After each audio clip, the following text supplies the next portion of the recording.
So let's bring in Senator Grassley, because this is bombshell news. This makes Watergate look like nothing if this stuff is true, and I have no reason to believe it's not. So I want to start off with, a short time ago, the Office of Special Counsel announcing that they're going to launch an investigation into the ex-Trump prosecutor, Jack Smith. So Republicans are saying that Smith's investigation into Donald Trump when he was a candidate featured some illegal political activity. Can we start with that? What are your thoughts on that? Well, I think I'd like to see it as a little bit separate from the Russia stuff, because it doesn't matter whether it's Russia 15 and 16 or 20 through 24 when they were trying to put Trump in jail.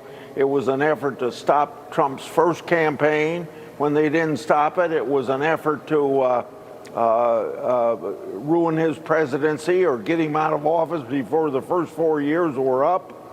And then afterwards, like Jack Smith was trying to do, to put him in prison and all that stuff. It's all anti-Trump, and he's lived through it all and won an outstanding election, putting up with all that stuff.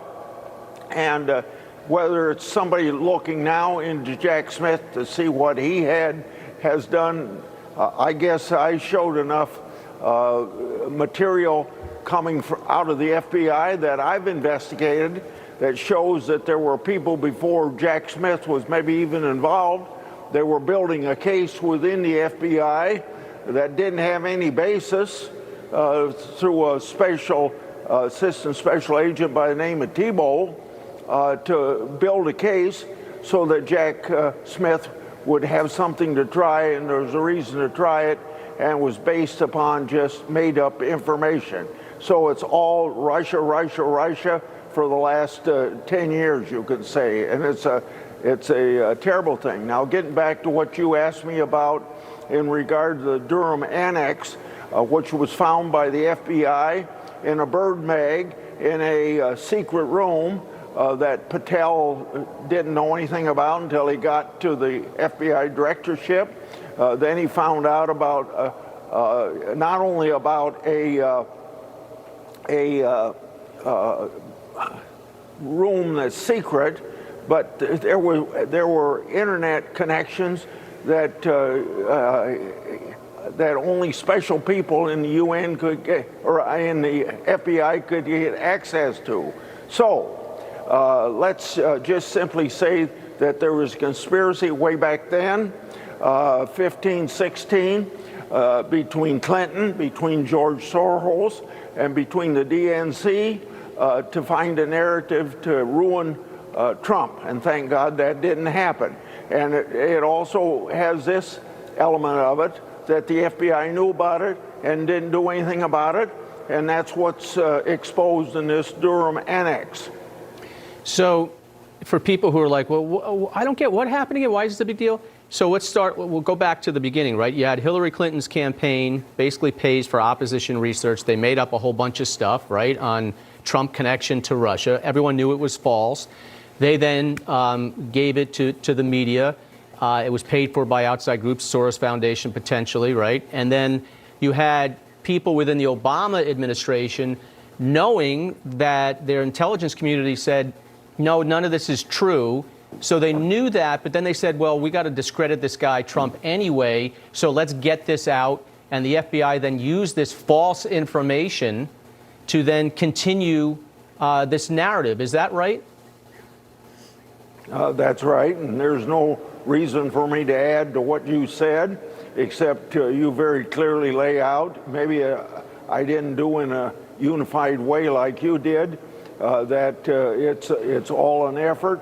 And it continued from not beating him in a campaign to his first presidency. And then, like you started this interview with something about Jack Smith, we all know what he tried to do for the last 3 years of Trump's being a citizen of the United States. They tried to ruin him politically. They tried to ruin him professionally. They tried to ruin him economically. And obviously, more so, all adding up to a political ruination. Didn't happen. Right. So now we have not, obviously, a Soros connection. We have not independently verified that. That is what, I guess, potentially in those files. Can I? Yeah, please, go ahead. Can I explain that? Yes. It was in, his name was in the emails, and I think there was even some interview of it, but his name was in the interviews. Not George Soros, but one of his employees. His foundation, right. Okay, so let's go back to Hillary Clinton for a second. How does she get away with this? How does, Comey, Clapper, Brennan, the list goes on and on and on. What's the next step now in this? Well, the next step is, in addition to what Pam Bondi and FBI Director Patel did to declassify all this stuff so I can talk to you now about it, they're in charge of seeing whether or not crime has been committed and whether or not there needs to be prosecution. And of course, it'll be up to a judge and jury to see if there's any punishment.